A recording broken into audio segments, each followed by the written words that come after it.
already improvements from almost 60% out-of-pocket expense before its passage. Ngayon nasa 40 to 45%. No? So bumaba na. But kung sana maibaba pa natin. No?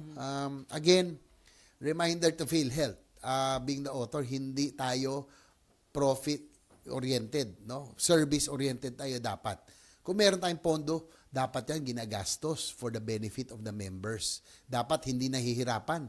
Ang mga indigents, yung mahihirap, yung mga PWDs, yung mga senior citizen na walang kapasidad na magbayad ng kanilang hospital expenses, dapat inuuna natin sila before declaring an excess or savings.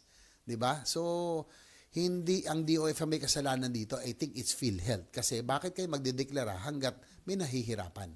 So what do you think should be done, sir, to prevent this from happening again, aside dun sa approval ng proposed amendments sa UHC law?